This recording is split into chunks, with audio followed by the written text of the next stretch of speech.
Hello friends, Radhe Radhe Jai Shri Krishna to all. This side Ruby Tyagi. I warmly welcome everyone to the Sadhana Vijay Academy platform. I am good and I hope you are also doing very well. Let's begin today's current affairs. क्या important है आज हमारे ज्ञान के महासंकल्प में, तो देखेंगे आज हमारे ज्ञान के महासंकल्प में क्या क्या important है। आपको मैं अच्छे से थोड़ा नहीं दिखाई दे रही होंगी, थोड़ा लाइट इश्यू है, लेकिन आपको जितना भी आप पढ़ेंगे वो आपको अच्छे से वर्ड बाय वर्ड आपको अच्छे से दिखाई पड़ेगा और आप अच्छे से पढ़ पाएंगे।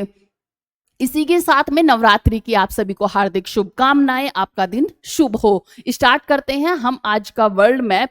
वर्ल्ड मैप में देखेंगे हम 7 महाद्वीप की 7 महाद्वीप कहाँ कहाँ पर स्थित है। आपको 7 महाद्वीप पता होनी चाहिए कि 7 महाद्वीप किस साइड में होते हैं, कहाँ कहाँ पर स्थित है, कि आपको एक अगर ओरली थोड़ा सा मैप बनाना पड़े तो आप फटाफट उसे बना पाए कि कौन सा महाद्वीप कहाँ पर स्थित है। इसी के साथ आज हम देखेंगे कौन सा महाद्वीप कहाँ पर स्थित है। इसके बाद देखेंगे एक एक महाद्वीप को लेंगे और एक एक महाद्वीप के जितने भी देश होंगे उन्हें हम कवर करते हुए चलेंगे। जैसे आप देख रहे होंगे तो ये है हमारा दक्षिण अमेरिका, जो कि साउथ साइड में।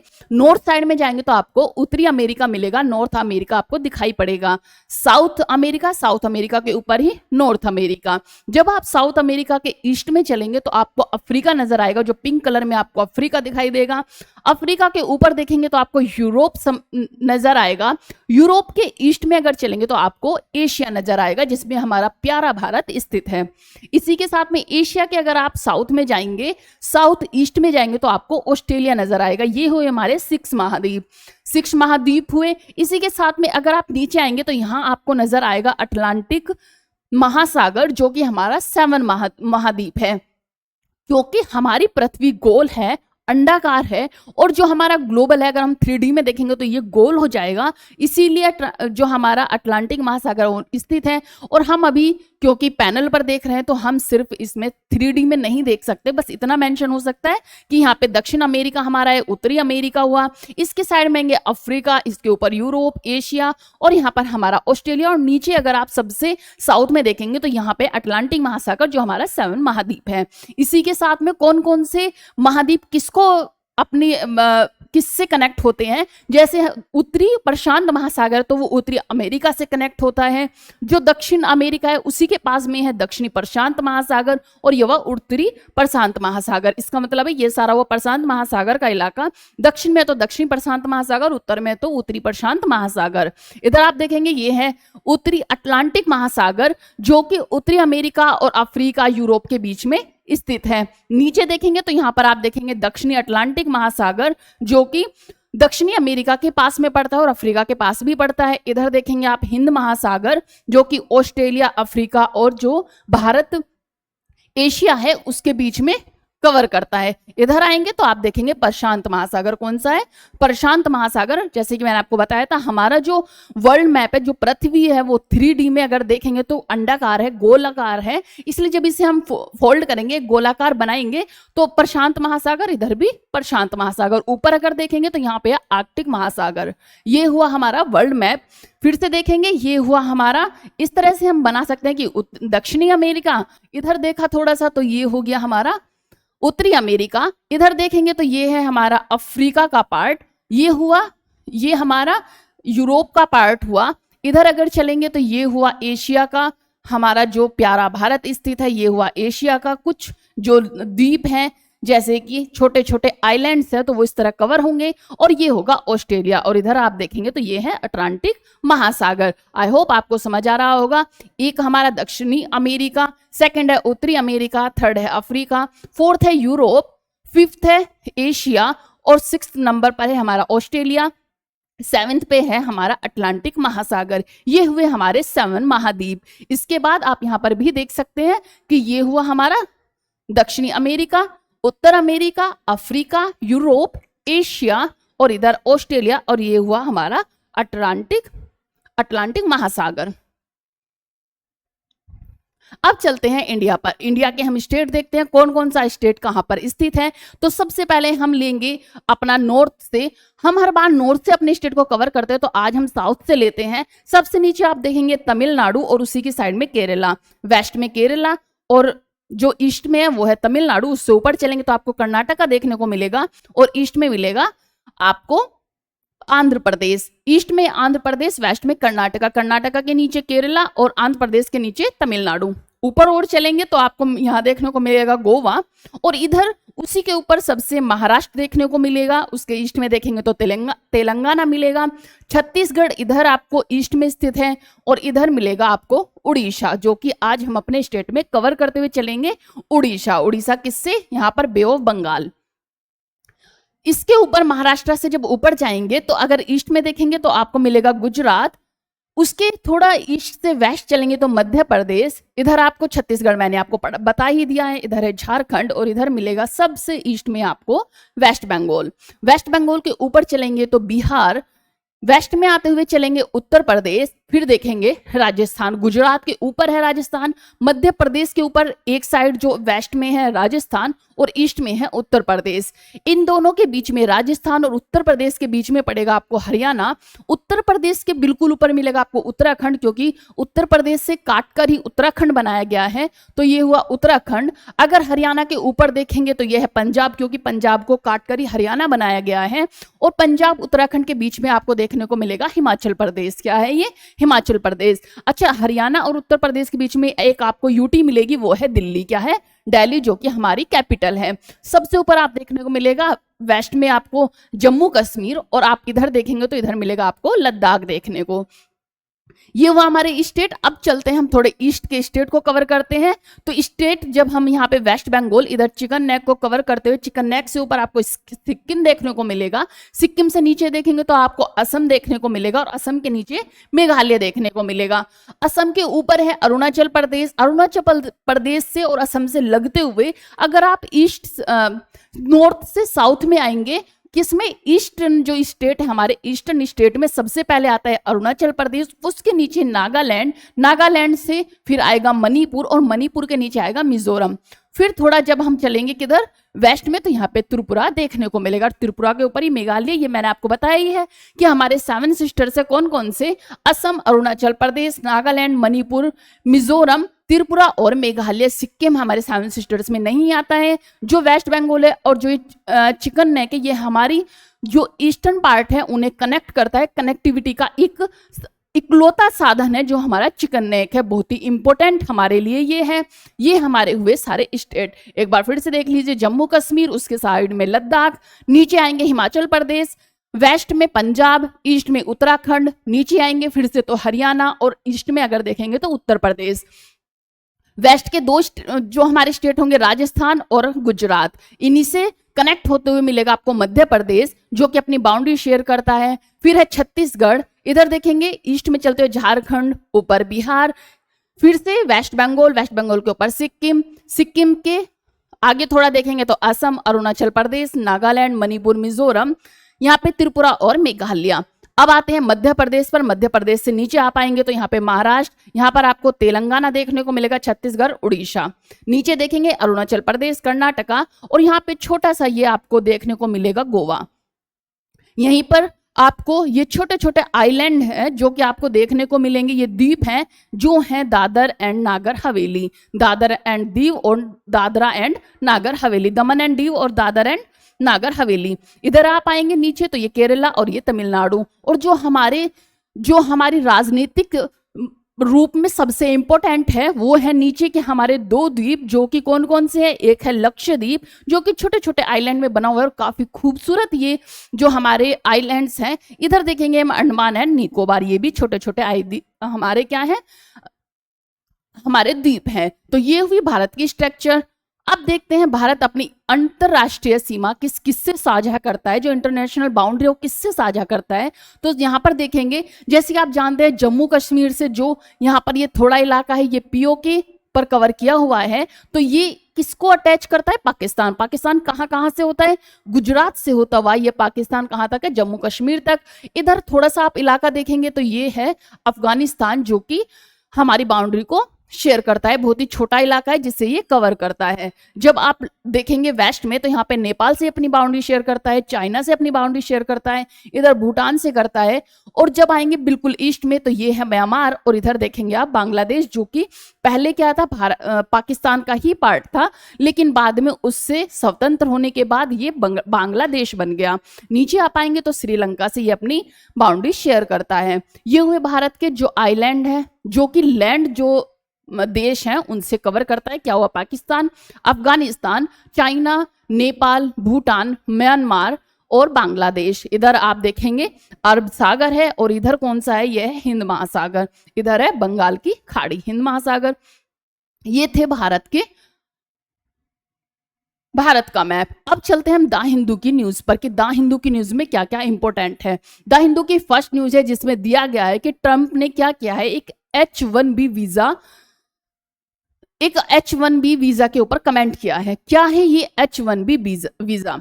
जो ये H1B वीजा है, ये जो अमेरिका है वो 85,000 लोगों को इसके लिए निकालता है, मीन्स 85,000 लोगों के लिए ये H1B वीजा निकालता है, जिसमें से कम 70 से लेकर 71% कौन होते हैं, इंडियंस होते हैं, और मिनिमम मतलब 11 के लगभग जो होते हैं वो चाइना के लोग होते हैं। इसका मीन्स क्या है कि एक बड़ी तादाद में, एक बड़ी मात्रा में जो भारत के लोग हैं वो जॉब करने जाते हैं अमेरिका में, उन्हें ये वीजा प्रोवाइड किया जाता है। और इसकी जो लागत थी, जो इस पे खर्च होता था, वो होता था $2,000 के समथिंग, लेकिन एकदम से ट्रंप ने इसे बढ़ाकर कर दिया है कितना, $1,00,000। कितना, $1,00,000 मीन्स कम से कम 88,000 जो भारत की करेंसी है, मीन्स 88 लाख, सॉरी हजार नहीं लाख, 88 लाख के लगभग कर दिया है कि अगर आप 24 घंटे के अंदर अंदर जो लोग इंडिया गए हुए हैं और अमेरिका में वर्क करते हैं, अगर वो 24 घंटे के अंदर अंदर अमेरिका नहीं आते हैं तो उसके बाद अगर वो आएंगे तो उन्हें कितना पे करना पड़ेगा, $88 लाख वहां पर पे करना पड़ेगा। मीन्स जितना वो वहां पर कमाते हैं वो अलग है, लेकिन आपको 88 लाख तो गवर्नमेंट को देना ही देना पड़ेगा, इसके बाद ही आप अमेरिका में एंट्री कर पाएंगे, ये बोला ट्रंप ने। क्योंकि क्या हो रहा है, ट्रंप अब सट्टा गए हैं, इनकी जो प्रॉब्लम्स है वो बढ़ती जा रही हैं, कभी ये टैरिफ लगा देते हैं, कभी डेड इकोनॉमी बताते हैं भारत की, और अब इन्होंने ये नया पैतरा फेंका है कि इससे क्या होगा, इससे भारत में एक भूचाल सा आ जाएगा। क्योंकि 88 लाख रुपए अगर वो अमेरिका को देंगे तो उन्हें बेनिफिट ही कितना होगा। अगर बड़ी बड़ी कंपनियों में जो लोग ये H1B वीजा पे जाते हैं वो सिलेक्टेड लोग होते हैं, जो इंडिया के सिलेक्टेड लोग होते हैं, मीन्स टेक कंपनीज होती हैं, IT कंपनीज होती हैं, उनके जो सिलेक्टेड जो बंदे होते हैं वो जाते हैं अमेरिका में जॉब करने के लिए। अब लेकिन जब इन्होंने इतनी बड़ी मात्रा में ये बोला है 88 लाख रुपए पे करने पड़ेंगे तभी तुम्हें भागना होगा, तो मैक्सिमम लोग क्या करेंगे, 24 घंटे के अंदर ही जाने की कोशिश करेंगे। इसी के लिए उन्होंने क्या किया, फटाफट से यहाँ से जाने के लिए अपनी फ्लाइट की है। और भारत ने भी कहा कि भाई आप उनकी मदद करें, जो विदेश मंत्रालय है उन्हें भी इंस्ट्रक्शंस दिए गए हैं कि जो भी वहां पर जा रहे हैं उन लोगों के लिए क्या है ये, कि उनकी हेल्प करे, क्योंकि एकदम से भगदड़ मचेगी जो लोग भी यहाँ पर जाएंगे। ट्रंप ने कहा, इसके लिए ट्रंप ने क्या कहा, ट्रंप ने कहा है कि इससे जो अमेरिका के लोग हैं वो प्रभावित हो रहे हैं, क्योंकि भारत के जो लोग हैं या फिर अदर कंट्री के लोग हैं, उन्होंने भारत का नाम नहीं लिया, उन्होंने बोला जो अदर कंट्री के लोग हैं वो अगर यहाँ पे कम वेतन पर वर्क करते हैं तो इससे अमेरिका के जो लोग हैं वो प्रभावित होते हैं और उनका जो जॉब है वो कम होती है। तो इसी वजह से इन्होंने ये सब चीजें किया है। अब इनसे भारत को बेनिफिट होगा, लॉस होगा, तो ये देखेंगे। तो इससे क्या होगा कि इसमें देखने को आप देख सकते हैं कि पहले जो H1B वीजा था इसकी 2,000 से लेके $5,000 मीन्स लगभग 1.5 से 4 लाख तक की फीस थी। 4 लाख तक रुपए इसमें दिए जाते थे और इससे अमेरिका में चले जाते थे लोग। IIT के स्कॉलर्स जो काफी टैलेंटेड लोग हैं वो अमेरिका में जाते हैं, तो इससे अमेरिका को लॉस ही होगा, क्योंकि भारत के जितने भी टैलेंटेड लोग हैं अगर वो अमेरिका में जाते हैं कम फीस पर तो उन्हें एक टैलेंट मिलता है, एक अच्छे लोग मिलते हैं जो काफी माइंडेड होते हैं और कम फीस पर वहां पर वर्क करते हैं। इसी के साथ अगर बाई चांस वो लोग वहां के लिए तो क्या है, एक मजदूर की तरह है कि जो अच्छे मजदूर हैं उन्हें हम अमेरिका में बुला रहे हैं, लेकिन अगर वो भारत में रुक जाते हैं, भारत के लिए ही वर्क करते हैं तो भारत को इसका बेनिफिट होगा। अच्छे अच्छे जो हमारे आईटीज बंदे हैं, इंजीनियर्स हैं, वो हमारे भारत में रुकेंगे और यहीं पर वर्क करेंगे। लेकिन यही है, आपने सुना होगा जो इजराइल देश है, जो यहूदी होते हैं, वो पूरे देश में कहीं भी वर्क करते हो, अगर उनके देश पर कोई बात आ जाए तो वो साथ के साथ भाग लेते हैं। अपनी हर मतलब कितनी भी इंपॉर्टेंट जॉब हो, कितना भी हो, सब कुछ छोड़कर वो भाग जाते हैं। देशभक्ति उनके अंदर इस तरह कूट कूट के भरी हुई है।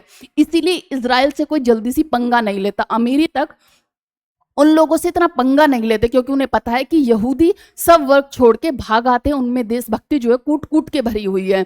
और जब आप देखेंगे जितनी भी बड़ी बड़ी कंपनियां हैं, जो मैक्सिमम लोग हैं वो यहूदी हैं, जो इसमें जो इंजीनियर्स हैं या जो चिप बनाते हैं, सेमीकंडक्टर्स, इनमें सब में इन्वॉल्व पाएंगे। बड़ी बड़ी कंपनियों के सीईओ देखोगे तो वो कौन है? इजराइल से यहूदी लोग हैं। यहूदी लोगों को काफ़ी इंटेलिजेंट माना जाता है, इसीलिए इजराइल से सब लोग डरते हैं और पंगा भी नहीं लेते। लेकिन भारत को अब इन्होंने दिखाया है कि भारत में तो देशभक्ति ऐसी कुछ है नहीं, लोग रुकेंगे नहीं, वो तो भाग आएंगे। लेकिन हमें अब देखना चाहिए, हमें अपनी देशभक्ति प्रदर्शित करनी चाहिए, दिखानी चाहिए। इन्होंने अगर इतना बड़ा स्टेप लिया है तो उस पर कटाक्ष करने चाहिए और अब कदम उठाने चाहिए।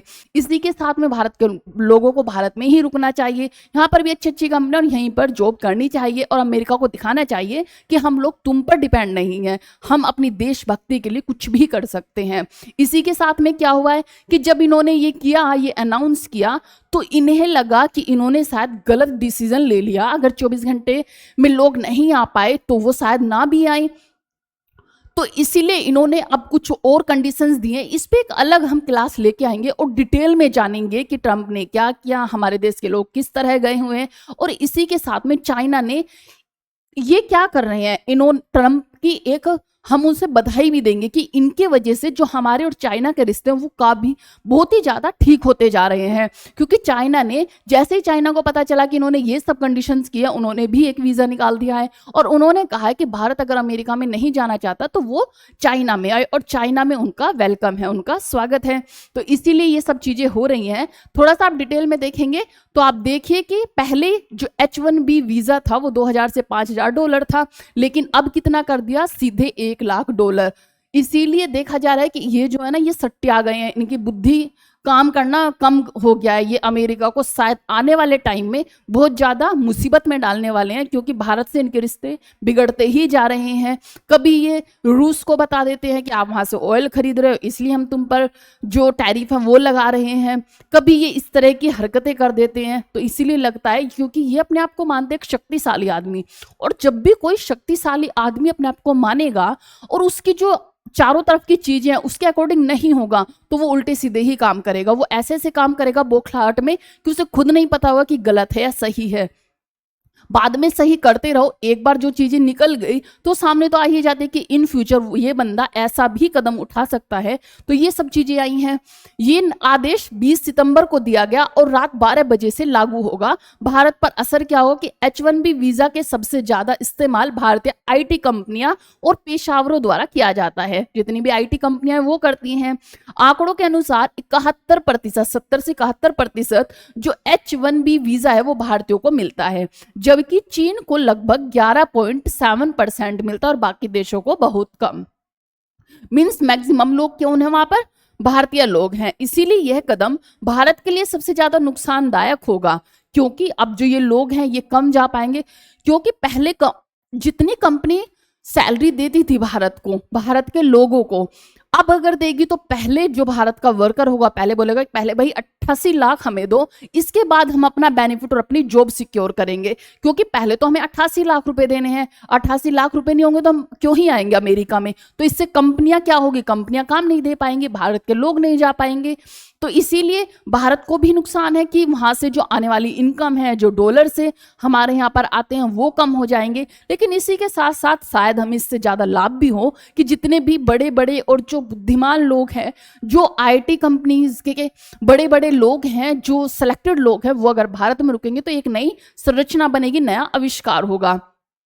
भारत ने कहा कि यह फैसला मानवीय संकट पैदा कर सकता है, क्योंकि कई परिवार अमेरिका लौटने की जल्दी में हैं। विदेश मंत्रालय ने अपने दूतावासों को कहा है कि वीजा धारकों और उनके परिवारों की मदद करें। इस भारत इस फैसले को ध्यान से पढ़ और समझ ही रहा है जिससे कि वो इस पर कदम उठा सके। ट्रंप सरकार का तर्क क्या है, ट्रंप ने इसकी क्या वजह दी है? तो जैसे मैंने आपको बताया, उनका कहना है कि H1B जो वीजा है वो दुरुपयोग हो रहा है, इससे अमेरिका जो कामगार है उनकी जगह जो सस्ते विदेशी कामगार ने ले लिया, मीन्स उन्हें काम नहीं मिल रहा है। IT सेक्टर में विदेशी कर्मचारियों की हिस्सेदारी पिछले 20 सालों से तेजी से बढ़ी है, जिससे अमेरिका मजदूर जो है वो प्रभावित हो रहे हैं। भारत की IT कंपनियां प्रभावित होंगी क्या? जो नेस्कॉम है उसने कहा है कि यह कदम व्यापार पर बड़ा असर डालेगी। अनश्योर प्रोजेक्ट्स होंगे, अमेरिका में होने वाले काम बाधित होंगे और कंपनियों को एडजस्टमेंट करना होगी। एडजस्टमेंट करेंगे कि भाई अब इतना तो एडजस्ट करना ही पड़ेगा, 88 लाख रुपए पे करने होंगे। तो शायद इससे अमेरिका को पता चला कि भाई इससे हमें लॉस भी उठाना पड़ सकता है, इसलिए उन्होंने अपने कुछ बयान को बदल दिया है। ये है इनकी फालतू की जो काम है वो ये करते हुए जा रहे हैं। अब आते हैं हम अपने पड़ोसी देश पाकिस्तान पर, जो कि नई नई स्कीम लेकर आ रहा है, नए नए काम कर रहा है। आजकल नए नए काम में क्या क्या है कि जो पाकिस्तान के जो प्रेसिडेंट हैं उन्होंने क्या किया है, प्राइम मिनिस्टर ने सऊदी अरब से उन्होंने एक समझौता किया है। और सऊदी अरब से समझौता किस लिए किया गया है कि इन्होंने कहा है जैसे एक नाटो एक क्या ऑर्गेनाइजेशन है, संगठन है नाटो, एक मिनट स्पेलिंग ही गलत, नाटो एक ऑर्गेनाइजेशन है, उसकी तरह ही इसने कहा है कि हम भी अपना एक ऑर्गेनाइजेशन बनाएंगे, एक संगठन बनाएंगे। ये संगठन किस तरह का होगा? तो ये संगठन होगा हमारा, जैसे कि नाटो का संगठन है इसी तरह का हम भी एक संगठन बना लेंगे। और उस संगठन में क्या होगा, नाटो में क्या है कि कुछ जितने भी देश हैं वो इस तरह संगठित हैं कि अगर नाटो सदस्य देश पर किसी अदर देश ने हमला किया तो वो पूरे नाटो देश पर हमला माना जाएगा। नाटो में आप जैसे जानते होंगे चाइना है, रशिया है, अमेरिका है, ये बड़ी बड़ी जो देश हैं वो इसमें, ब्रिटिश है, ये सब कौन है इसमें, इस संगठन का सदस्य है। तो अगर नाटो, आपने जाना होगा जब यूक्रेन का युद्ध हुआ और रशिया का, तो किस लिए हुआ? रशिया ने इसीलिए तो यूक्रेन पर युद्ध किया क्योंकि यूक्रेन जो था नाटो का सदस्य बनना चाहता था। और अगर ये सदस्य देश बन जाता तो रशिया क्या इस पे हमला नहीं कर सकता था, क्योंकि अगर नाटो सदस्य देश पर किसी ने भी हमला किया तो पूरे नाटो पर हमला माना जाएगा। इसीलिए इसने क्या है, रशिया ने पहले ही इस पर हमला कर दिया। और उनके बीच युद्ध का जो कारण है वो है नाटो का सदस्य बनने की जो यूक्रेन की होड़ थी, उसकी वजह से रशिया ने इस पर आक्रमण किया, अटैक किया। तो ये है नाटो का सदस्य देश। नाटो सदस्य देश किस लिए बना था कि दो बहुत ही ज्यादा शक्तिशाली जो संगठन थे, जो देश थे, वो कौन कौन से थे? अमेरिका और रशिया। क्योंकि प्रथम युद्ध हुआ था, प्रथम विश्व युद्ध, फिर सेकंड विश्व युद्ध हुआ, तो उसे रोकने के लिए, जिससे कि कम से कम युद्ध हो, इसलिए एक नाटो संगठन बनाया गया, जिसमें यह कहा गया कि जो आर्टिकल 5 है उसके अकॉर्डिंग अगर नाटो सदस्य देश पर किसी भी देश ने हमला किया तो पूरे नाटो सदस्य देश पर माना जाएगा और उस युद्ध को फिर पूरे नाटो सदस्य देश ही लड़ेंगे, मीन्स सब एक होकर उस युद्ध का सामना करेंगे। इसी तरह अब सऊदी अरब ने भी किया। सऊदी अरब और पाकिस्तान ने क्या किया, अगर आप देखेंगे कि अरब खाड़ी के जितने भी देश हैं, जितनी भी कंट्रीज हैं, वो सब क्या हैं कि उन सब में क्या हो रहा है कि उनके पास परमाणु बम नहीं है। परमाणु बम किसी के पास भी नहीं है, सिर्फ पाकिस्तान को छोड़कर। इसीलिए जितने भी खाड़ी देश हैं वो पाकिस्तान को काफी सम्मान देते हैं, काफी मानते हैं, क्योंकि इसके पास परमाणु बम है और खाड़ी देश के पास नहीं है। अभी क्या हुआ था, कतर में इजराइल ने एक हमला कर दिया। कतर में इजराइल ने हमला क्यों किया, वो इसी से रिलेट है, इसलिए आपको ये इजराइल और कतर की बात बता रही हूँ। क्योंकि इजराइल और हमास का युद्ध चल रहा है और हमास के कुछ जो वहां के मंत्री थे वो कतर में आए हुए थे और वहां पर एक जो बैठक हो रही थी, कतर में जो बैठक हो रही थी वो अमेरिका के कहने पर हो रही थी, लेकिन इजराइल ने क्या किया, जो बैठक हो रही थी वहीं पर कतर में ही हमला कर दिया, अटैक कर दिया। इसी के चलते हुए कतर ने सभी देशों से बात की, सभी देशों को इकट्ठा किया और ये बातचीत हुई कि भाई मैंने तो अमेरिका के कहने पर ये जो मीटिंग थी, ये बैठक बैठाई थी, लेकिन उसने मुझ पर ही हमला कर दिया और अगर ये मुझ पर हमला किया तो सब देशों पर हमला माना जाएगा, मुस्लिम देशों पर हमला माना जाएगा, क्योंकि इजराइल तो किसी पर भी हमला कर सकता है। इजराइल ने पहले ही बोल दिया कि हमास का अगर कोई भी लोग किसी भी देश में होंगे और वो उसे शरण देगा तो मैं वहां उसके हमास के, क्योंकि आतंकवादी मैं उन्हें मानता हूं और मैं उन पे हमला कहीं पर भी कर दूंगा, चाहे वो देश के किसी भी कोने में छिपे हों। तो इसीलिए कतर ने बड़े बड़े जो मुस्लिम देश हैं उन्हें इकट्ठा किया और वहां पर एक बैठक हुई और उसी के बीच उन्होंने कहा कि हम एक संगठन बनाते हैं। उस संगठन में क्या होगा कि हम भी एक नाटो सदस्य देश की तरह एक संगठन बनाते हैं कि अगर किसी भी देश पर किसी अदर कंट्री ने हमला किया, जितने ये खाड़ी देश हैं, तो वो खाड़ी देश के सभी देशों पर माना जाएगा और सब मिलकर उसका सामना करेंगे। तो इसी के साथ में जो सऊदी अरब और पाकिस्तान ने भी एक समझौता किया और इसमें कहा कि अगर पाकिस्तान पर कोई हमला करता है तो सऊदी अरब पर माना जाएगा, अगर सऊदी अरब पर कोई हमला करता है तो वो पाकिस्तान पर माना जाएगा। इस तरह का ये संगठन हुआ है। सिर्फ इतना संगठन, इसका इंपॉर्टेंस ये है कि सऊदी अरब ने एक पाकिस्तान से सिर्फ इसलिए समझौता किया है, सिर्फ अपनी जो सेल्फ, इसमें यहाँ देखा जा रहा है कि सऊदी अरब ने कुछ खास पाकिस्तान से वो नहीं किया कि भाई उसकी मिलिट्री है या कुछ भी है, बस इसीलिए कि उसके पास परमाणु बम है, एक रेंट पर उसे ले लिया है। क्योंकि पाकिस्तान की हालत काफी खस्ता हो रही है, आप सब जानते ही हैं कि पाकिस्तान ऋण में दबा पड़ा है, तो वो जहां से भी मौका मिल रहा है वहीं से अपने समझौते कर रहा है, वहीं से हाथ मिला रहा है कि कहीं से मुझे हेल्प मिल जाए। तो इसी के चलते हुए ये जो बैठक हुई है, अब इससे भारत को क्या नुकसान हो सकता है? तो भारत को इसको खास नुकसान नहीं देखने को मिलेगा, क्योंकि भारत का ऑलरेडी सऊदी अरब से बहुत व्यापार होता है और इतने व्यापार को शायद सऊदी अरब अपने को खराब नहीं करेगा। लेकिन हाँ, ये है कि अगर कुछ आगे कंडीशंस होती है तो थोड़ी बहुत कठिनाइयों का सामना भारत को करना पड़ सकता है। लेकिन इसके बावजूद भी जब भी कोई कांड होते हैं, कोई भी पाकिस्तान ही हमारे यहाँ पर घुसपैठ मचाता है, जो आतंकी हमले होते हैं वो भी पाकिस्तान ही करता है। इंडिया तो ऐसा कुछ करता ही नहीं है, क्योंकि इंडिया चाहता है हमेशा कि शांति बनी रहे। अगर ये आतंकवादी हमला करेगा तो इंडिया भी आतंकवादों पर ही हमला करेगा, तो इसमें सऊदी अरब को तो कोई प्रॉब्लम होगी नहीं, क्योंकि सऊदी अरब भी चाहता है कि आतंकवाद का खात्मा हो। तो इसमें कुछ ज्यादा खास हमें कठिनाई देखने को नहीं मिलेगी। तो ये सब हुआ है। हाल ही में सऊदी अरब और पाकिस्तान ने एक म्यूचुअल डिफेंस पैक्ट पर हस्ताक्षर किए हैं, समझौता किया है। दशकों से दोनों देशों में अनौपचारिक सैन्य सहयोग चलता रहा है, जैसे प्रशिक्षण हुए हैं, सैन्य तैनाती हुई है, इंटेलिजेंस साझा करना, ये सब पाकिस्तान और सऊदी अरब के बीच चलता रहा है। यह समझौते से औपचारिक बना देते हैं। समझौते की शर्तें क्या हैं कि अगर किसी देश पर हमला होता है तो दूसरा देश उसकी मदद करने के लिए आएगा।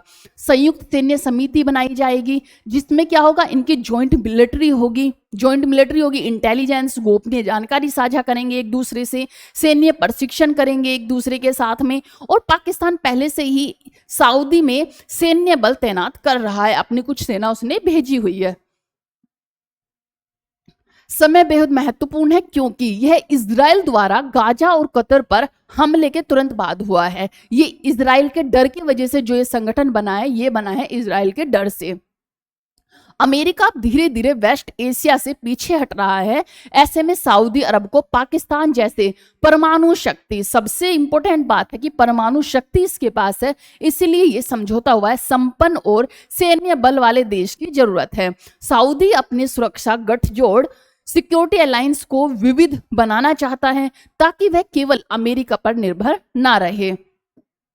इसका महत्व क्या है कि सऊदी अरब का जो संदेश है, यह अमेरिका और इजराइल को संकेत है कि सऊदी अपनी सुरक्षा के लिए नए विकल्प खोज रहा है। सऊदी चाहता है कि भविष्य में सुरक्षा की गारंटी केवल अमेरिका पर आधारित ना हो, क्योंकि क्या हुआ है, मैक्सिमम जो लोग जो देश हैं वो हैं अमेरिका पर डिपेंड कि अमेरिका हमारी हेल्प करेगा। लेकिन जब कतर पे हमला हुआ तो कतर पर हमला देखकर कतर ने ये कहा, क्योंकि अमेरिका ने अपनी काफी सैन्य वहां पर छोड़े हुए हैं कतर में, और कतर की काफी हेल्प भी करता था, और कतर अमेरिका के कहने पर ही उसने वह बैठक बैठाई थी। लेकिन फिर भी इजराइल ने उस पर हमला कर दिया। इसका मीन्स, और अमेरिका ने कुछ भी नहीं किया।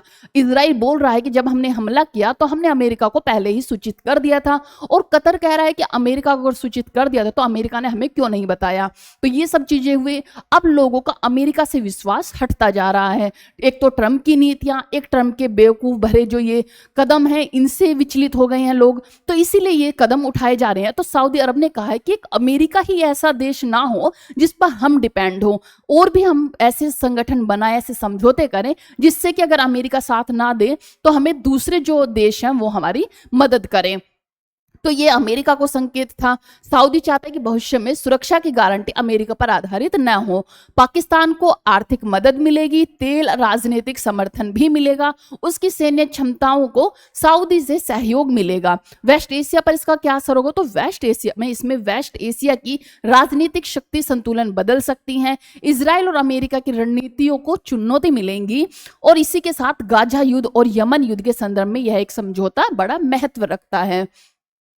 भारत के लिए इसका क्या असर होगा? तो भारत ने हाल के वर्षों में सऊदी और खाड़ी देशों से अपने रिश्ते मजबूत किए हैं, ऊर्जा में, निवेश में, व्यापार में और सुरक्षा में। परंतु सऊदी पाक रक्षा समझौता भारत की चिंताओं को बढ़ा सकता है, क्योंकि पाकिस्तान भारत विरोधी गतिविधियों को सऊदी की मदद से मजबूत कर सकता है। भारत को वेस्ट एशिया में अपनी रणनीति और अधिक संतुलित करने की जरूरत है, ताकि उसके हित की सुरक्षित हो सके, हित का सुरक्षा मिल सके। चलो जी, अब देखते हैं ये एंटीफा। एंटीफा क्या है? एंटीफिया है, एंटीफिया एक समुदाय है, एक संगठन है। मीन्स जैसे अमेरिका में जैसे कभी हिटलर हुआ करते थे, मुसलिनो होते थे, उनके खिलाफ एक संगठन बनाया गया, उनके खिलाफ कार्रवाई वो की गई। मीन्स एक आंदोलन किया गया कि आप ऐसा नहीं कर सकते। जब एक सफेद लोगों के बीच और ये हुआ था, श्वेत क्रांति के चक्कर में जो चीजें चली थी, तो उसके लिए, उसके खिलाफ करने के लिए एक जो संगठन होता है, इसे देशभक्ति भी बोल सकते हैं, कि अपने हित के लिए वो संगठन करना या आंदोलन करना, इसे ट्रंप ने कहा है एंटीफिया। क्या हुआ है कि जो एंटीफिया है वो आंदोलन को आतंकवादी संगठन घोषित करेगा। इन्होंने क्या कहा है, जो ये आंदोलन करते हैं लोग बाग, इसको जो इन्होंने एक आतंकवादी संगठन बताया कि आतंकवाद का कारण है, इससे लोगों को मारा जाता है, मारकाट मचती है। लेकिन अगर उनकी नजरों से देखें तो वो बोलते हैं कि हम देशभक्ति के लिए सब चीजें करते हैं, अपने हक के लिए लड़ते हैं। तो ये सब चीजें आई क्यों? अभी आपने देखा होगा चार्ल्स किर्क, जिसकी अभी मृत्यु हो गई, वो ट्रंप के काफी खास थे, और उनकी मृत्यु के बाद ये बौखला गए हैं। इन्हें ऐसा लग रहा है कि जो भी इनके चीजें खिलाफ हो रही हैं वो खिलाफ हो ही नहीं सकती, उन्हें वो रोक देंगे। तो इन्हीं के चलते हुए एक एंटीफिया है, जो कि अमेरिका के राष्ट्रपति डोनाल्ड ट्रंप ने घोषणा की कि वे एंटीफिया, एंटी फैसिस्ट आंदोलन को आतंकवादी संगठन घोषित करेंगे। पहले भी उन्होंने मई 2020 में जॉर्ज फ्लोयड की हत्या के बाद फैले ब्लैक लाइव्स मैटर विरोध प्रदर्शन के समय भी ऐसी ही घोषणा की थी। इस बार उन्होंने चार्ली किर्क की हत्या के बाद ऐसा कुछ कहा है। एंटीफिया क्या है? एंटीफिया है एंटी फैसिस्ट, फासीवाद विरोधी। यह कोई औपचारिक संगठन नहीं है, सिर्फ एक फॉर्मल संगठन है, बल्कि यह एक राजनीतिक और वैचारिक आंदोलन है, जिसमें अलग अलग समूह और व्यक्ति शामिल होते हैं। इनका उद्देश्य है फासीवादी ताकतों, श्वेत वर्चस्ववादियों या फिर अतिवादी दक्षिणपंथी के खिलाफ खड़ा होना। मीन्स जो भी अगर एक हिटलरी दिखाते हैं या तानाशाही दिखाते हैं, उनके खिलाफ खड़ा होना, ये एंटीफिया का काम है, कार्य है। एंटीफिया है, कार्यकर्ता अक्सर वामपंथी विचारधारा वाले होते हैं। इनमें कई अराजकतावादी, पूंजीवादी विरोधी और सत्ताधारी लोग भी होते हैं। तो ये क्या होते हैं? ये एंटीफिया होते हैं कि जो लोग ज्यादा तानाशाही करते हैं, कुछ भी करते हैं। जैसे एक अपोजिशन हो गया है ना, अपोजिशन होता है एक फॉर्मल संगठन। मीन्स एक जो हमारी नाम दिया होता है उसका, कि इसका नाम ये है, ये हमारी अपोजिशन पार्टी है। लेकिन ये एक औपचारिक तो संगठन है नहीं, सिर्फ इतना है कि अपने हक के लिए लड़ना, अपने सिर्फ एक राजनीतिक मुद्दों पे ना लड़ना या राजनीतिक पद के लिए ना लड़ना, सिर्फ अपनी एक देशभक्ति दिखाना। इसलिए इस जो एंटीफिया का काम है। जो एंटीफा है, इसके में कौन कौन आते हैं? जैसे कि ये चला था कब से, जब हिटलर, मुस्लिनों आए थे, तो उसके टाइम से इसकी शुरुआत हुई थी। शुरुआत में इन लोगों ने हिटलर का, मुस्लिनों का, इनका विरोध किया था। और इसी के साथ साथ जब अमेरिका में श्वेत लोगों के लिए एक प्रदर्शन हुआ था, तो उसमें इन्होंने पार्टिसिपेट किया था, भाग लिया था। तो उन्हीं के ये सब चीजें हैं। क्योंकि चार्ली किर्क जो है वो काफी, जो और देश थे उनके विरोधी थे, सिर्फ वो अमेरिका के लिए सोचते थे, अमेरिका की चीजों के लिए बोलते थे। तो इसके चलते हुए ये संगठन बना, और इसकी जो कार्य है, इस संगठन को ट्रंप ने क्या कहा है कि ये एक आतंकवादी संगठन है, और उसकी इसने घोषणा की है कि इसे आतंकवाद में रखा जाएगा। अगर ये कुछ भी कार्य करते हैं तो इन्हें आतंकवादी माना जाएगा, और आतंकवादी माना जाएगा तो उन्हें क्या होगा, देखते ही गोली मार देने की ऐसी वो होती हैं कि भाई देखो और गोली मार दो, आतंकवादी हैं तो उन्हें सजा दो, तो ये सब चीजें होंगी। नेक्स्ट न्यूज है हमारी, Mohanlal to receive Dada Saheb Phalke award. जो मोहनलाल है ये साउथ के एक्टर हैं, इन्हें दादा फाल्के अवार्ड से नवाजा गया है। इन्होंने 400 से अधिक फिल्मों में काम किया है, काफी जो एक बढ़िया जो अच्छे हीरो हैं उनमें इन्हें देखा जाता है। तो इनके बारे में थोड़ा देख लेते हैं कि सूचना और प्रसारण मंत्रालय ने घोषणा की है कि मोहनलाल को दादा साहेब फाल्के पुरस्कार 2023 से सम्मानित किया जाएगा। यह पुरस्कार उन्हें 71वें राष्ट्रीय फिल्म पुरस्कार, कौन सा है ये, 71वां राष्ट्रीय फिल्म पुरस्कार समारोह 23 सितंबर 2025 में दिया जाएगा। मोहनलाल जो है वो मलयालम सिनेमा के सबसे बड़े सितारों में से एक हैं। उन्होंने 400 से अधिक फिल्मों में काम किया है।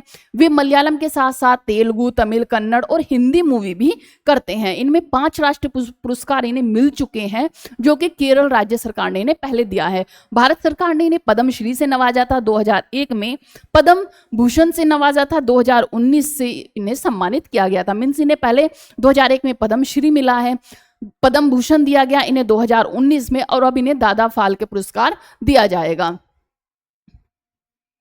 क्वेश्चंस देख लेते हैं जो हमारे H1B पर हमारा क्वेश्चन है कि H1B वीजा फीस $1 लाख किए जाने से भारत के किस सेक्टर पर सबसे अधिक असर पड़ेगा। तो वो किस पर पड़ेगा, सूचना प्रौद्योगिकी व टैक्स सेवाओं पर, information technology and tax service पर इसका सबसे ज्यादा इफेक्ट पड़ेगा।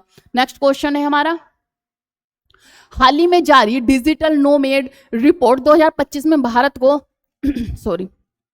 38वां स्थान मिला है। यह सूचकांक मुख्यतः किस चीज को मापता है, तो ये मापता है देशों की रिपोर्ट वर्कर्स व डिजिटल पेशेवरों के लिए आकर्षण, इंटरनेट, जीवन यापन लागत और वीजा जीवन शैली जैसे कारकों पर आधारित है। कौन सा, ये 38वां स्थान मिला है। नेक्स्ट क्वेश्चन है हमारा, हाल ही में जापान की rating and investment information company inc R&I ने भारत को सॉवरेन क्रेडिट रेटिंग को BB++ का स्थिर दृष्टिकोण में अपग्रेड किया है। एक सॉवरेन क्रेडिट रेटिंग मुख्यतः किस चीज को दर्शाती है, तो वो दर्शाती है कि किसी देश की बाहरी ऋण चुकाने की अक्षमता और उसकी साख क्या है। जो जापान की कंपनी है R&I, कौन सी है, rating and investment information company है, इसने भारत को कौन सी रैंकिंग दी है, तो BBB+ दी है। और ये किस लिए होती है, ये होती है कि भारत की जो अंदर की जो इकोनॉमी है या फिर उसका जो व्यापार है, उसकी अक्षमता है, वो कितना शक्तिशाली है, वो जो ऋण लेता है उसे चुकाने में कितनी उसकी अक्षमता है, इन सब को देखते हुए दी जाती है, उसकी GDP को देखते हुए दी जाती है। तो ये किस लिए, किसी देश के बाहरी ऋण चुकाने की अक्षमता के लिए है। अभी एक आया वक्फ चेंजेस, इस पर कुछ रिपोर्ट आई है, आपने देखा होगा कि वक्फ बोर्ड पर काफी चर्चाएं हुई, काफी लंबे टाइम से इस पर केस चल रहा है। वक्फ बोर्ड क्या है कि मुस्लिम प्रॉपर्टी, जो मुस्लिम लोग हैं वो अपनी प्रॉपर्टी को अगर किसी जो मुस्लिम संस्था है उसमें दान कर देते हैं तो वो एक वक्फ कहलाती है और मुस्लिम जो वक्फ है उसमें ऐड हो जाती है।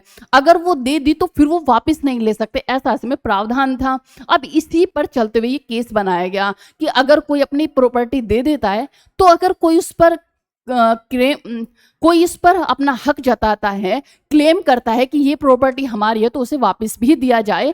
और इस पर कुछ जो नियम्स हैं वो बनाए गए, जैसे वक्फ बोर्ड की जो प्रॉपर्टी है उसे माना गया कि जो वहाँ के लोग हैं जो उसके मुतावली हैं वो उसका नाजायज फायदा उठा रहे हैं। तो इसलिए उस संगठन में, क्योंकि सब लोग मुस्लिम ही होते थे, तो उस संगठन में 1-2 हिंदू को भी ऐड किया जाए। उन जो उस बोर्ड के जो मेंबर्स हैं उसमें हिंदू भी होने चाहिए। तो ऐसा कुछ इस वक्फ बोर्ड पर देखा जा रहा था। अब इस पर क्या कहा सुप्रीम कोर्ट ने, तो सुप्रीम कोर्ट ने कहा है कि कानून के कुछ हिस्से प्रारंभ में मनमाने लगते हैं। मींस इनकी जो वक्फ बोर्ड की सिचुएशन थी, वक्फ बोर्ड के जो मेंबर्स थे वो मनमाने ढंग से चीजें कर रहे थे, उसका कुछ बेनिफिट तो उठा नहीं रहे थे।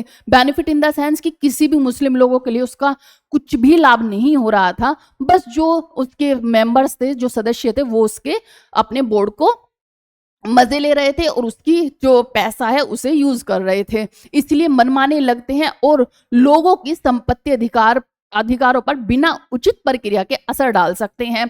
इसलिए उन हिस्सों को अस्थायी रूप में रोका जाता है, पर पूरी कानून वैधता अभी बनी रहेगी और मामले पर आगे सुनवाई होगी। मीन्स इसमें ये कहा है कि कुछ जो नियम है वो मनमाने हैं, लेकिन कुछ सही भी हैं। ऐसे नहीं है कि जो वक्फ बोर्ड की जो पहली सिचुएशन थी या पहले जो एक्ट थे उन्हें एकदम से चेंज कर दिया जाएगा, उसमें से कुछ में चेंज किया जाएगा जिससे मुस्लिम समुदाय को बेनिफिट हो और उन्हें उससे लाभ मिल सके।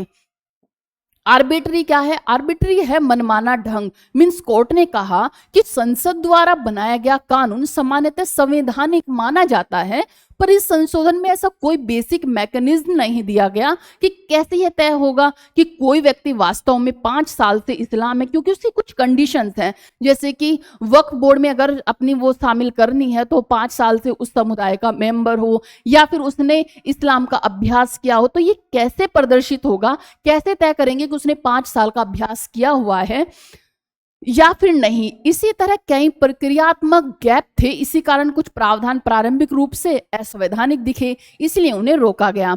उदाहरण के लिए जैसे वक्फ बनाने के लिए 5 साल से इस्लाम आचरण का सबूत मांगना ठीक है, पर अगर कानून यह तय करने का तरीका नहीं देता कि प्रमाण कैसे ही मांगा जाएगा तो वह प्रधान दुर्बल व मनमाना बन सकता है। मीन्स कैसे पता चलेगा कि वो 5 साल से इस्लाम का अभ्यास कर रहा है नहीं कर रहा है, तो ये किस तरह से पता चलेगा, ये देखा गया है। इसमें ही सेक्शन 3C के तहत दिया गया है कि टोटली अनकॉन्स्टिट्यूशनल है, कठोर आलोचना की है कि रिपोर्ट बताती है कि जो सेक्शन 3C के उस प्रोविजन पर कोर्ट ने कड़ी आपत्ति जताई, जिससे ऐसा पढ़ा जा सकता है कि जब किसी संपत्ति पर संदेह उठे कि वह सरकार की है तो वक्फ का दर्जा तुरंत समाप्त हो जाए। इसमें यह भी था जो वक्फ बोर्ड में चली गई तो वापस नहीं आ सकती, लेकिन सुप्रीम कोर्ट ने यह भी कहा कि अगर ये पता चले कि जो वक्फ प्रॉपर्टी है वो गवर्नमेंट की प्रॉपर्टी है तो उससे वक्फ का जो वो होगा वो कैंसिल हो जाएगा, उसका हक हट जाएगा और वो गवर्नमेंट की प्रॉपर्टी बन जाएगी।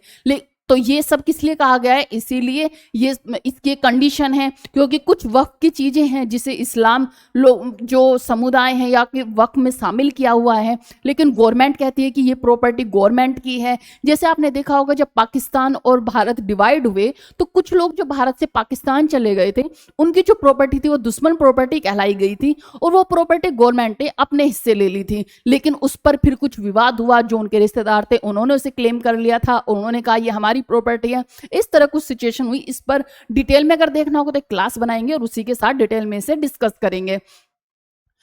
और यह उपयुक्त जांच पूरी प्रक्रिया हो सके, कोर्ट ने कहा कि ऐसा करना न्यायिक अधिकारों के पृथक्करण और संपत्ति के हक के मूल सिद्धांतों के खिलाफ होगा। इसलिए ऐसे अचानक प्रभाव डालने वाले प्रावधानों को चुनौतियां मिलेगी। साथ ही ऐसा भी था इस्लाम में कि अगर जैसे कि कोई लड़का नहीं है तो उन्होंने क्या किया, अपनी प्रॉपर्टी को वक्फ में दे दिया, लेकिन लड़की है, लड़की उस पर क्लेम नहीं कर सकती, तो ऐसे उसमें भी ये औरतों के पक्ष में भी एक मुद्दा माना गया है कि औरतों के लिए भी प्रॉपर्टी का हक है और अगर कोई लड़की उस पर क्लेम करती है तो उसे वो प्रॉपर्टी दी जाए। ऐसा भी कुछ इसमें कंडीशंस दी गई हैं। रिकॉर्ड सी बदलने का ये क्या है कि रिकॉर्ड बदलने प्रशासनिक अधिकार संवैधानिक चिंता क्या है, तो कहते हैं कि यदि किसी अधिकारी राज्य सरकार को बिना न्यायिक आदेश के वक्फ रिकॉर्ड या रेवेन्यू रिकॉर्ड बदलने का अधिकार मिल गया तो यह नागरिक के स्वामित्व पर कार्यपालिका का अनुचित हस्तक्षेप होगा।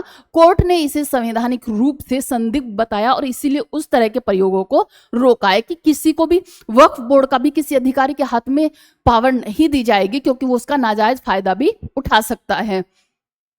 पंजीकरण कैसे होगा कि कोर्ट ने तर्क दिया कि यदि आप बाद में नए पंजीकरण नियम लगा रहे हैं तो उनको लागू करने से पहले प्रक्रिया, प्रावधान और संभावित प्रभावों को नजर एशंस ध्यान रखना चाहिए। कुछ दलीलों के खिलाफ कोर्ट में ने अनिवार्य पंजीकरण को रद्द किया, कम से कम वैसा नहीं जो पुराने मामलों पर अचानक प्रभाव डालता है। मीन्स ऐसा उन चीजों को देखेगा तो वक्फ बोर्ड उन चीजों को कवर भी करेगा जो पहले था, लेकिन ऐसे नहीं होगा कि किसी ने अगर अपनी प्रॉपर्टी वक्फ में दे दी तो वो एकदम से वक्फ की हो गई और वो वापस नहीं ली जा सकती। उसके कुछ टाइम दिया जाएगा कि इतने टाइम के अंदर अगर कोई क्लेम करता है तो वो प्रॉपर्टी वापस भी ली जाती है, तो ऐसा कुछ इसमें दिया हुआ है।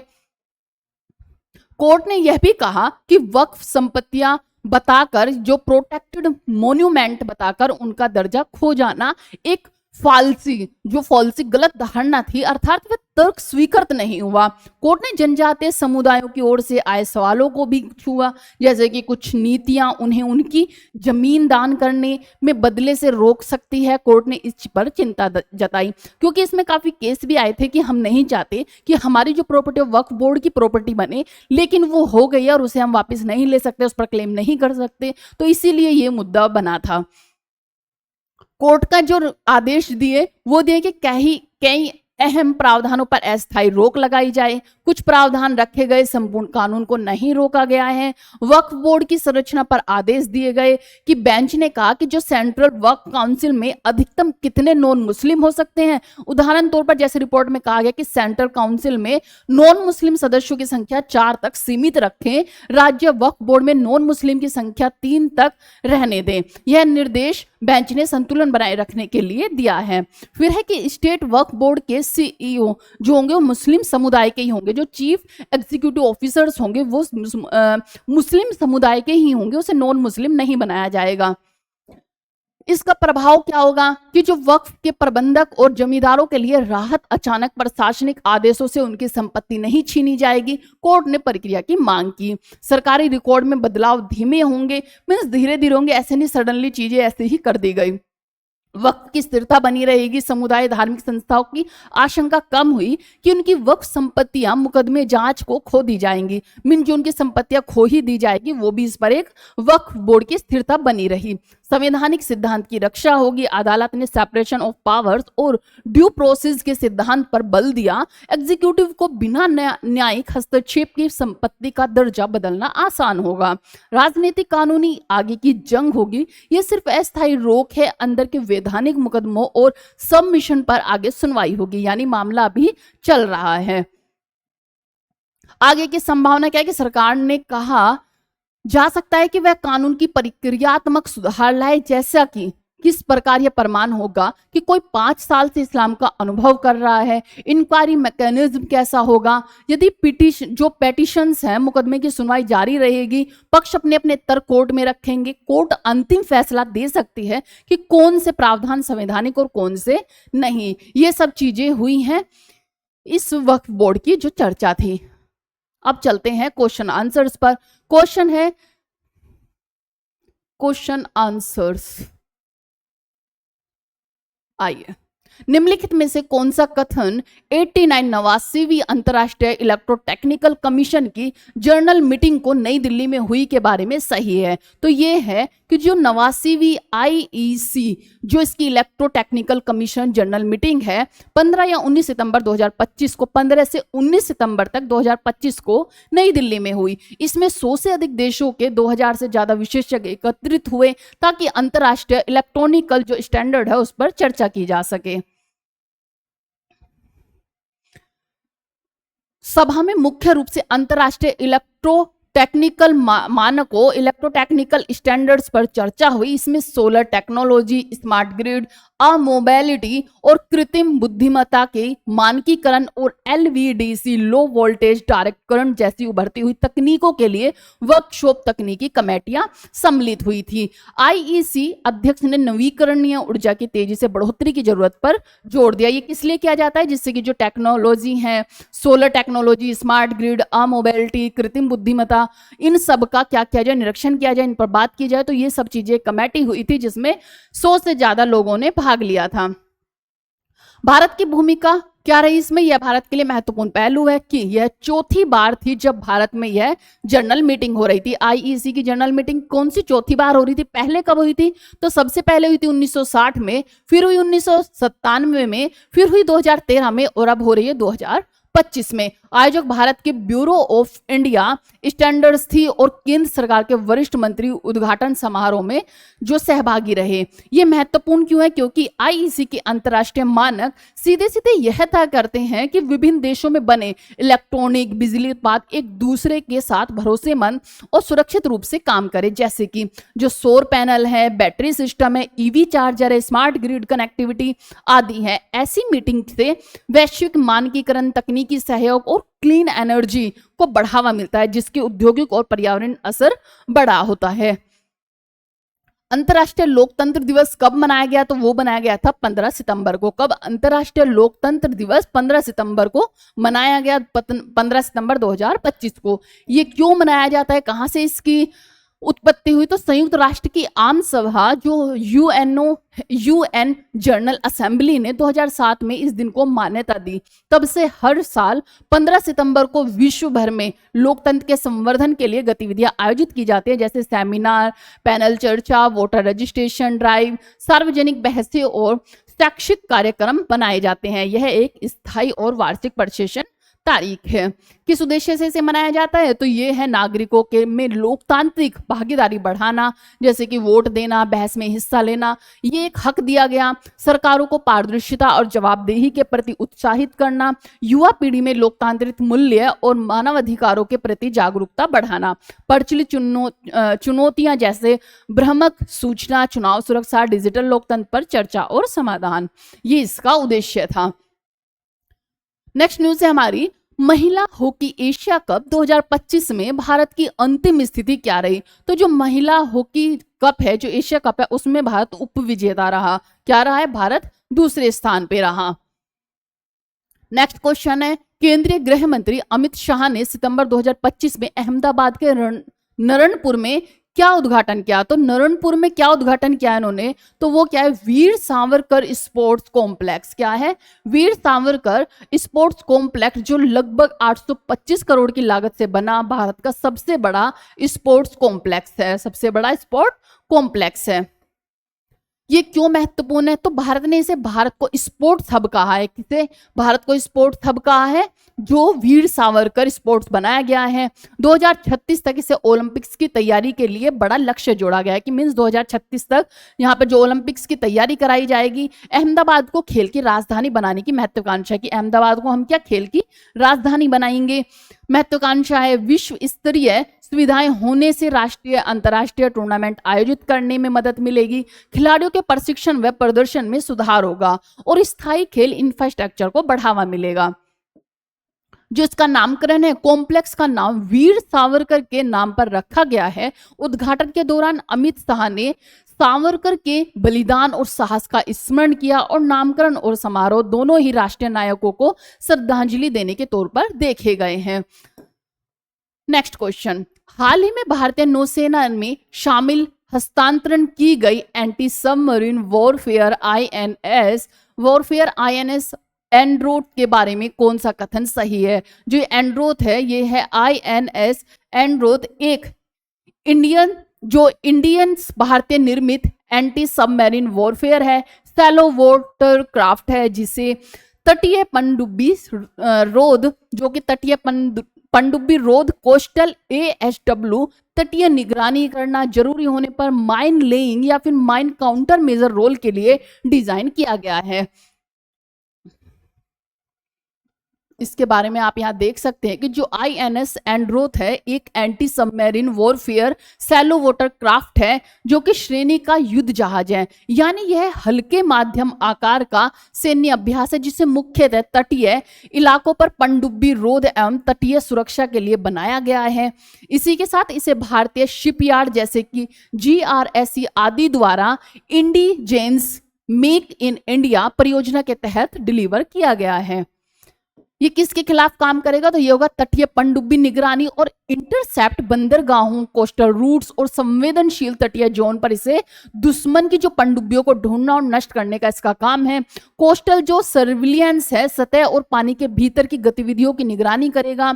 Mine laying, counter mine operation, यदि क्षमता हो तो आवश्यकता अनुसार तटीय खानों को बिछाना या फिर हटाने में भी इसकी भूमिका अहम रहेगी। टास्क फोर्स में सपोर्ट मिलेगा, जैसे कि बड़े बड़े ऑपरेशन के लिए पास का सुरक्षा कर देना, ये क्या है? इसका काम है आईएनएस एंड्रोथ का।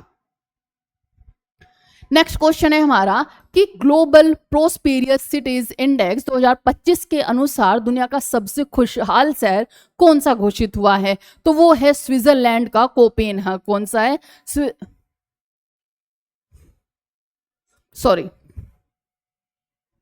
डेनमार्क का,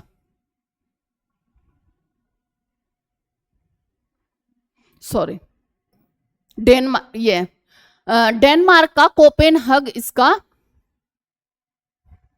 इसे आप यहाँ से रफ कर सकते हैं। और यहाँ पर स्विट्जरलैंड का नहीं, डेनमार्क का कोपेनहेगन यहाँ का क्या है, सबसे खुशहाल शहरों में उसको घोषित किया गया है। ग्लोबल प्रोस्पेरियस सिटीज इंडेक्स 2025 दुनिया के प्रमुख शहरों को उनकी खुशहाली, जीवन स्तर, लिविंग स्टैंडर्ड, सुरक्षा, पर्यावरण, स्वास्थ्य सेवाएं और आर्थिक अवसरों के आधार पर रैंक करता है। इस रिपोर्ट में डेनमार्क की राजधानी जो कि कोपेनहेगन को पहला स्थान मिला है। फर्स्ट स्थान किसको मिला है? कोपेनहेगन के मिला है। और ये क्यों दिया जाता है? जैसे कि उच्च जीवन स्तर को देखते हुए, मजबूत स्वास्थ्य और शिक्षा व्यवस्था को देखते हुए, पर्यावरण के अनुकूल देखते हुए, कम अपराध दर को देखते हुए, डिजिटल और स्मार्ट सिटी सुविधाएं देखते हुए इसे प्रदर्शित किया जाता है। इसकी जो रैंक है वो दी जाती है, जिसमें फर्स्ट रैंक ली है किसने? कोपेनहेगन ने, डेनमार्क के। भारत का कौन सा केंद्र शासित प्रदेश हाल ही में शून्य मात्र मृत्यु दर MMR प्राप्त करने वाला पहला प्रदेश बना है? तो वो बना है पुदुचेरी। कौन सा है? पुदुचेरी बना है, जिसमें 1 लाख पर ये देखा जाता है कि 1 लाख पर कितनी माताएं हैं जिन्हें जब उनको दर्द उठता है, जब बच्चा होता है, तो उस टाइम पर कितनी माता है जिनकी मृत्यु हो जाती है। तो पुदुचेरी एक ऐसा वो है, पुदुचेरी कि जहां पर कोई भी मृत्यु नहीं देखी गई है। तो इसीलिए ये शून्य मात्र दर इसे घोषित किया गया है, शून्य मात्र मृत्यु दर इसे घोषित किया गया है। ये है मैटरनल मोरेटिल, हाँ ठीक है, मैटरनल मोर्टेलिटी रेट जो है 1 लाख जीवित जन्मों पर प्रसव के दौरान या प्रसव से संबंधित कारणों से मरने वाली माताओं की संख्या। भारत में मातृ मृत्यु दर घटाना एक बड़ी चुनौती रही है। हाल ही में पुदुचेरी ने 0 MMR मैटरनल मोर्टेलिटी रेट प्राप्त किया है, यानी यहाँ प्रसव के दौरान किसी भी मां की मृत्यु नहीं हुई है। नेक्स्ट और लास्ट क्वेश्चन है हमारा कि भारत सरकार ने हाल ही में हैदराबाद में बीमा सुगम पोर्टल लॉन्च किया है। इस पोर्टल का मुख्य उद्देश्य क्या है? तो इसका मुख्य उद्देश्य है कि सभी प्रकार की बीमा पॉलिसी, दावों और सेवाओं के लिए एकल डिजिटल बाजार तैयार करना। इसका क्या है? तो ये है बीमा सुगम पोर्टल, जो कि भारत का पहला इंटीग्रेटेड डिजिटल इंश्योरेंस प्लेटफॉर्म है। ये लॉन्च स्थान कहाँ पर होता है? इसे लॉन्च किया गया हैदराबाद में। इस पोर्टल की विशेषताएं हैं तो ये एक ही प्लेटफॉर्म पर लाइफ का, हेल्थ, मोटर, जनरल इंश्योरेंस उपलब्ध कराता है। ग्राहक आसानी से पॉलिसी खरीद, रेवेन्यू और तुलना कर सकते हैं। इसी के साथ साथ इस पर क्लेम भी कर सकते हैं। अगर इसका कोई प्रॉब्लम्स है तो क्लेम सेटलमेंट भी है। यह ट्रांसपेरेंसी, पारदर्शिता, जो सुलभता है, एसेसिबिलिटी और जो कस्टमर ट्रस्ट है उसको भी मजबूत करेगा। इससे भारत में इंश्योरेंस पेंट्रेटेशन है, बीमा कवरेज बढ़ेगा। जो बीमा सेवाएं हैं उसमें डिजिटलाइजेशन और फाइनेंशियल इंक्लूजन को भी बढ़ावा मिलेगा।